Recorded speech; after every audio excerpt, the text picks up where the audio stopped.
ये कोशिश तो करेंगे, लेकिन मिल्कीपुर वालों ने कहा कि हम लोग चढ़ बैठेंगे इन लोगों को। अब भाई लाठी मार के अब मरवा के डरवा सकते हो वोट। होश उड़े हैं अब तो इनके इंडिया के गठबंधन से, और मंदिर का घंटा बजा रहे, माथा सोहे चंदन से।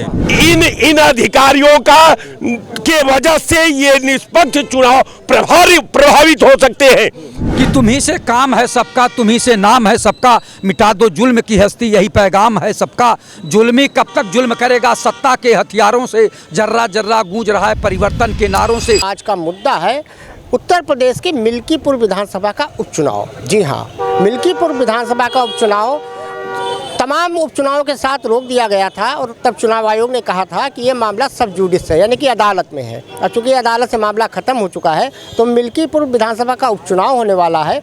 और सपा मुखिया अखिलेश यादव का आरोप है कि जिस तरीके से कुंदरकी में पुलिस ने अवैध रूप से कई कारनामे किए थे चुनाव के दौरान, ऐसा वो मिल्कीपुर में भी कर सकती है। इसलिए उन्होंने कुछ पुलिस अधिकारियों की शिकायत की थी चुनाव आयोग से, लेकिन अभी तक उन अधिकारियों को हटाया नहीं गया है। वहीं मिल्कीपुर का जो चुनाव है वो काफ़ी दिलचस्प भी हो गया है, क्योंकि वहाँ पासी वर्सेज पासी है। अब देखने वाली बात ये होगी कि मिल्कीपुर के उपचुनाव का नतीजा क्या होता है। आज इसी पर बात करेंगे। चलिए बात करते हैं लोगों से। निष्पक्ष तो हो पाएगा, क्योंकि मैं वहीं मिल्कीपुर में ही था। ये लोग कोशिश करेंगे, ये दंड फंद के लोग हैं बीजेपी वाले, मैं कहने से इनको घबराता नहीं हूँ मैं। ये कोशिश तो करेंगे, लेकिन मिल्कीपुर वालों ने कहा कि हम लोग चढ़ बैठेंगे इन लोगों को। ये जो हुआ है, हाँ, तो मामला पासी वर्सेज पासी फंस गया ना अब। हाँ, नहीं तो इन्होंने काम तो कुछ किया नहीं, बस हिंदू मुस्लिम बटेंगे कटेंगे ये, और हमारे बाबा साहेब भीमराव जी का भी इन्होंने अपमान किया है। तो मैं ये देश की जनता और अमित शाह को बताना चाहता हूँ कि हमारे बाबा भीमराव जो है कोई फैशन नहीं है। हमारे आदरणीय बाबा भीमराव, डॉक्टर भीमराव साहेब जो है वो देश के ब्रांड हैं। बाबा भीमराव तो 24 कैरेट सोना जैसन, बाबा भीमराव तो 24 कैरेट सोना जैसन।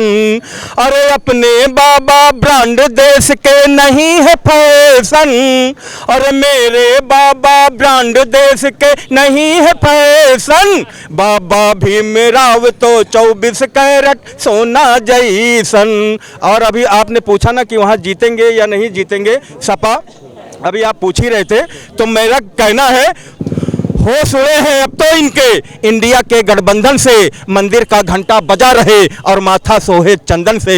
लूटा सबको बहुत है इतना, जनता वोट नहीं देगी। अल्लाह से फरियाद करो या अर्ज करो रघुनंदन से, अल्लाह से फरियाद करो ये या अर्ज करो रघुनंदन से। मिल्कीपुर उपचुनाव क्या लग रहा है? अखिलेश यादव कह रहे हैं कि वहाँ सब गड़बड़ हो सकता है। वैसे उपचुनाव ऐसा होता तो है, अभी कुंदरकी वाले में देखा गया, 2-3 जगह और देखा गया था, और दरोगा इस पर लेके पिस्टल घूम रहा था।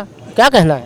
देखो, मिल्कीपुर की जनता है तो समझ बूझ के वोट देगी, ठीक। और मिल्कीपुर की सीट है, सपा जीतेगी वहीं से। नहीं तो जैसे शासन और प्रशासन तो सब बाबा का है। जब 24 में सांसद जी का सांसद बना दिया, क्या उनके बेटे को नहीं विधायक बनाएंगे? तो लेकिन मामला पासी वर्सेज पासी फंस गया है ना। जात पात की नहीं है, सपा ने काम किया अयोध्या में, ठीक। तो आदमी काम देखेगा कि इनकी सरकार। लेकिन भैया जिसकी लाठी उसका भैंस, तो पुलिस प्रशासन तो इन्हीं का कुंदरकी नहीं देखे थे, वो पिस्टल लेके दरोगा घूम रहा था। अब भाई लाठी मार के अब मरवा के डरवा सकते हो वोट।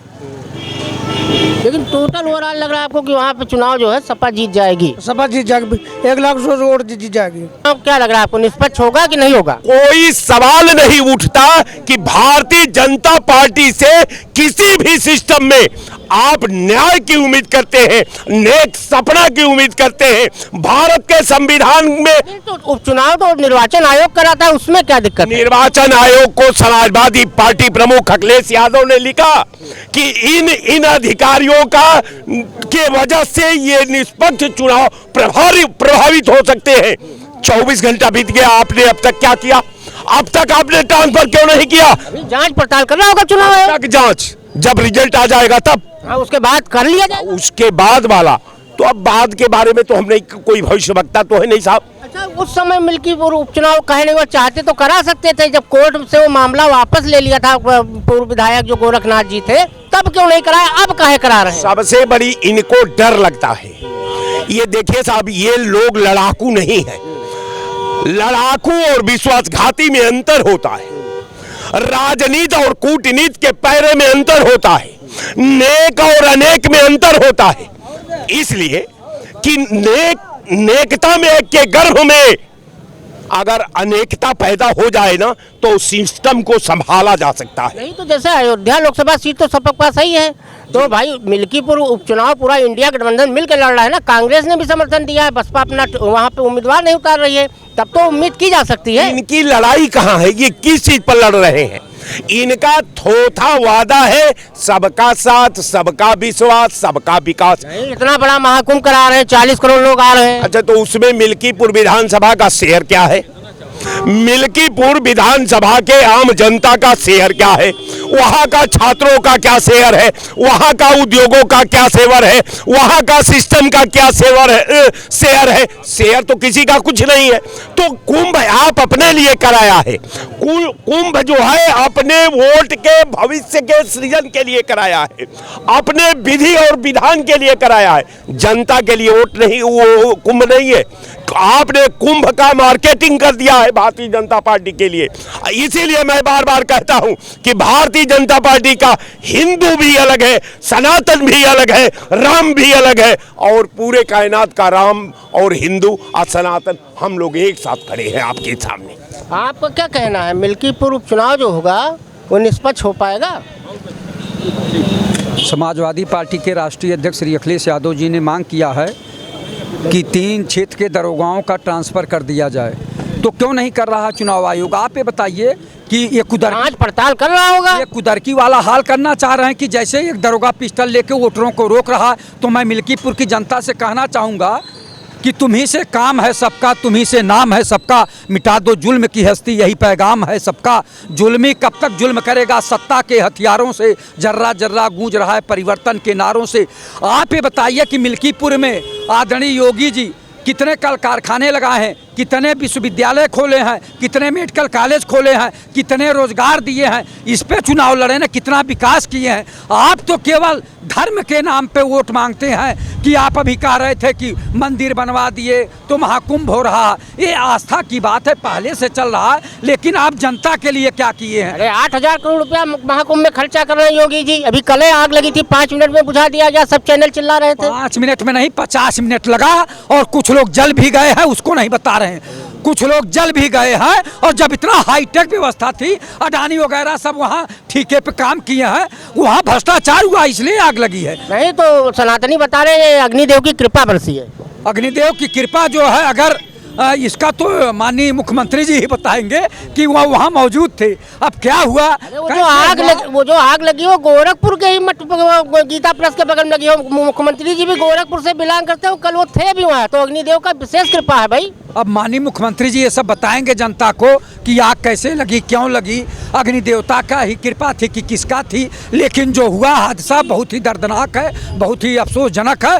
हम लोग जो है ईश्वर से कामना करते हैं कि जो हताहत हैं वो जल्दी से स्वस्थ हों। और मैं फिर माननीय मुख्यमंत्री जी से कहना चाहूँगा, आपका विकास है कहाँ? मिल्कीपुर में दिखेगा? कहीं नहीं दिख रहा है। आप बताइए, ये लखनऊ की राजधानी है, मेट्रो सिटी है, स्मार्ट सिटी है, ये स्मार्ट सिटी की दशा है। कैमरामैन से कहिए दिखावे ना, स्मार्ट सिटी का दशा है।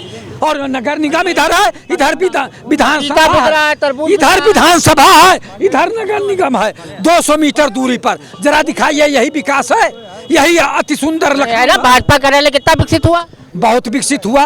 तो आप लोग उनका महिमा करिए, लेकिन जनता सब कुछ जान रही है। लेकिन मैं आदरणीय मोदी जी से कहना चाहूँगा, योगी जी से, कि आप कहते हैं zero tolerance, zero tolerance, zero tolerance.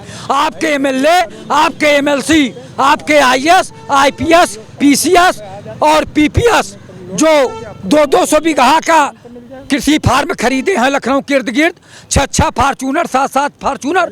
Lucknow में बड़े बड़े हवेली, जिस जिले में है वहाँ हवेली, नोएडा गाजियाबाद नैनीताल में हवेली। ये कहाँ से आया? आपके बच्चे ऑस्ट्रेलिया अमेरिका पढ़ रहे हैं, आपके बड़े बड़े डिग्री कॉलेज खोले हैं प्राइवेट, ये कहाँ से आया? जितने भ्रष्टाचारी हैं योगी आदित्यनाथ जी के बगल में बैठते हैं, इनकी संपत्ति कब भारत विकसित हो रहा है, इनकी संपत्ति कब जब्त करोगे? इन्हें कब जेल भेजोगे? तब ये उत्तर प्रदेश उत्तम प्रदेश होगा, नहीं तो ये कभी नहीं होगा। ये केवल जनता के साथ छलावा कर रहे हैं। अच्छा, मिल्कीपुर में आपको क्या लग रहा है कि वहाँ टक्कर तो कांटे की है, वहाँ की जनता क्या करेगी? आपको लग रहा है कि क्या उसको जो राम के साथ धोखा हुआ था उसका बदला लेगी, भाजपा जिता देगी या फिर सपा जिताएगी? देखिए, चुनाव अब मुद्दों के आधार पर होगा। अब धर्म का कार्ड कहीं नहीं चल रहा है। धर्म का कार्ड चला होता तो अवधेश जी सांसदी का चुनाव ना जीते होते। और जिस राम ने अवधेश जी को आशीर्वाद दिया है, वो कैसे उनके बेटे को आशीर्वाद नहीं देंगे, आप ये समझ लीजिए। क्योंकि वही राम जो अब तक ये सोचते हैं कि इन्होंने हमारा गलत इस्तेमाल किया, भारतीय जनता पार्टी वालों ने, तो हम कभी भी इनको तो नहीं आने देंगे सत्ता में। तो जब पिता को आशीर्वाद दिया है राम ने, तो राम पुत्र को भी देंगे। मगर एक खलन है वो चंद्रशेखर जी की। मैं बार बार यही मीडिया में कहता हूँ, मैं आपके चैनल के माध्यम से एक बहुत अहम बात कहना चाहता हूँ। जो कल घटना प्रयागराज में घटित हुई है, बड़ा दुखद रही। 250 जो सिलेंडर फट गए। नहीं, 13 सिलेंडर फटे थे 13 सिलेंडर और 200 टेंट लगभग स्वाहा हुए। अरे टेंट फटे, सिलेंडर फटे, काफ़ी नुकसान हुआ, काफ़ी हताहत हो सकते थे, जो नहीं हुए फिलहाल। मगर मैं दिल्ली के जामा मस्जिद के इमाम साहब से कहूँगा कि मुसलमानों के लिए एक ऐलान करें, शुक्रवार की नमाज को वो एक शुक्राना नमाज अदा करें अपनी तरफ से, कि अल्लाह का शुक्र अदा करें कि मोदी योगी ने उन्हें वहाँ दुकानें नहीं लगाने दी। नहीं तो उस दिन कहीं ना कहीं ऐसा ना होता कि मुसलमानों को वहाँ पे टारगेट किया जाता, उन्हें हताहत किया जाता और उनके पर ये इल्ज़ाम लगता कि आप लोगों ने, मुसलमानों ने वहाँ पर ये कांड कर दिया। अब तो वो बोलने नहीं लायक नहीं रहे योगी मोदी। तो आप ये समझिए। तो मैं आपके चैनल के माध्यम से कहता हूँ कि हर मुसलमान शुक्राना अदा करे शुक्रवार को अल्लाह के आगे कि हम लोगों को अच्छा हुआ वहाँ नहीं बुलाया। बहुत बड़ी बात कही छाबड़ा जी ने, कि इन्होंने कहा कि शुक्रवार को सारे मुसलमानों को जुमे की नमाज जब अदा करनी चाहिए तो उसमें शुक्राना अदा करना चाहिए। बात ये सही है। अगर वहाँ पे कहीं 10 भी दुकानें मुसलमानों की रही होती और उनके यहाँ सिलेंडर फटा होता तो अब तक यूपी की ATS से लेके IB, NIA सब बताते पाकिस्तान का वहाँ पे सिलेंडर मिला है और उसकी छुच्ची जो अफगानिस्तान से आई है और तालिबान से उसका माचिस आया था और गैस बांग्लादेश से था, रोहिल्ला उसमें थे और ये एक आतंकी साजिश था पूरे कुंभ को नष्ट करने का। बहुत बड़ी बात कही है छाबड़ा जी ने। ये तो बहुत बढ़िया हुआ कि ये बहुत सही हुआ। ईश्वर जो करता है अच्छे के लिए करता है। मुसलमानों को वहाँ परमिशन नहीं दी गई, कम से कम बेचारे सेफ हो गए। नहीं आज की डेट में हर अखबार लगा होता और जितनी चैनल हैं उसमें जितनी आंटियाँ बैठती हैं वो दहाड़े मार मार के गरिया रही होती। आज के लिए इतना ही। कैमरामैन अन्नू के साथ करमवीर, धन्यवाद।